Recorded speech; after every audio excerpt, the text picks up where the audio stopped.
ఏంటి బా చెట్టు ఇంకా అలా చూస్తున్నావు? ఇది ఏంటంటే బా ఈ చెట్టు వచ్చి చాలా విధాలుగా ఉపయోగపడుతుంది బా. మన అదే కోడి పందేలు సంక్రాంతి పందేలు ఉంటాయి కదా బా, అలాంటప్పుడు ఈ చెట్టు ఈ రసం వచ్చి ఈ ఆకులు ఉన్నాయా, ఈ రసం వచ్చి నలిపి కోడి కత్తికి రాయాలి బా. చాలా అంటే పదును ఎక్కుతుంది అనమాట కత్తి కూడా. ఇగో ఈ కాయలు వచ్చి కాయలు పిక్కలు ఉంటాయి అనమాట. ఇంక ఈ చిన్న పిక్కలు ఇవి ఉన్నాయా, ఇవి వచ్చి ఏం చేస్తారంటే ఇట్లా కోడి దెబ్బ తగులుతుంది కదా బా. ఇప్పుడు పందెలు వేసినప్పుడు గానీ ఎక్కడైనా కోడికి దెబ్బ తగిలినప్పుడు అవునవును బా, ఈ కాయ పిక్కలు ఈ తీసి ఇంకా ముదరాలు ఇంకా లేతగా ఉన్నాయన్నమాట. చూడటానికి ఎలా ఉన్నాయంటే బఠానీ గింజలు పచ్చి బఠానీ ఉన్నాయన్నమాట. సేమ్ అలాగే ఉన్నాయి. ఇట్ల వల్ల మనకు తెలిసింది ఏంటంటే ఈ రసం వచ్చి కోడి కత్తికి రాయాలి.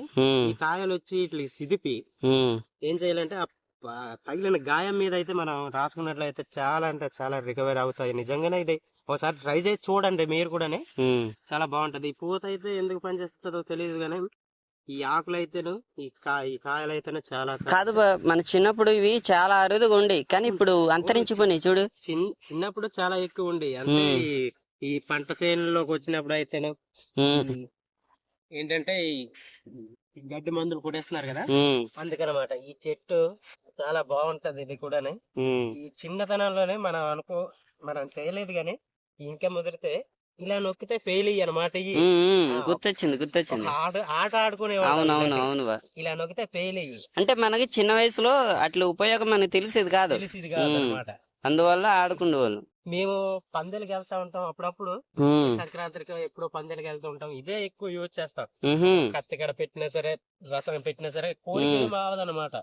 ఏ బ్యాక్టీరియా అయినా సరే కొద్దిగా దెబ్బ తగిలినప్పుడు. అంటే ఇంకా పసుపు లాగా, పసుపు మాదిరి మనం దెబ్బ తగిలితే పసుపు ఎలా పెట్టుకుంటాం అలాగనమాట. ఇది ఈ చెట్టు చాలా అంటే చాలా బాగుంటది అనమాట. ఈ చెట్టు వాడాలి, ఒకసారి వాడి చూడండి మీరు కూడా. అంటే కారణం కూడా అదేనా, ఈ చెట్టుని అలా ఉంచడం వల్ల అంతరించిపోతుందని ప్రత్యేకంగా ఉండియడానికి కారణం ఇది. దున్నేసాం, దున్నలేదనమాట. ఇది ఉండియాలి అని మరి ఉండిచ్చాం. ఇదంతా ఈ దొరకదు మళ్ళీ. ఈ చెట్లు ఎక్కువ శాతం దొరకవు. అదే ఎటు చూసినా కనిపించట్లేదు, ఇదొకటే కనిపిస్తుంది. ఇదొక చెట్టు, ఇదొక చెట్టు. సో ఫ్రెండ్స్, విన్నారు కదా, ఇటువంటి చెట్లను మీరు ఎప్పుడైనా అంటే ఇటువంటి మొక్కలను మీరు ఎప్పుడైనా చూస్తున్నట్లయితే, అలాగే దీని యొక్క ఉపయోగం మీకు తెలుసున్నట్టయితే ఖచ్చితంగా కామెంట్లు అయితే తెలియచేయండి. అంటే ఈ మొక్కను వచ్చేసి మేము ఏమంటాం అంటే, మా సైడ్ ఏమంటాం అంటే, మా ప్రాంతం సైడు కోడి రెక్క మొక్క అంటాం అన్నమాట. కోడి రెక్క మొక్క అంటే ఇది ఏంటంటే మనకు సంక్రాంతి పండుగ ఆ టైంలో కోళ్ళకు దెబ్బలు తగులుతాయి కదా. మన కోళ్ళకు దెబ్బలు తగిలినప్పుడు ఈ ఆకును కానీ కాయని కానీ రాస్తారంట. అంటే నాకు పర్టికులర్ తెలీదు, మా బావ చెప్తున్నాడు అనమాట. అంటే మా బావకి వాళ్ళ నాన్నగారు చెప్పారన్నమాట. వాళ్ళ నాన్నగారు చెప్పేవారు అనమాట. ఆ విధంగా తెలుసుకొని నాకు కూడా చెప్పడం జరిగింది అనమాట.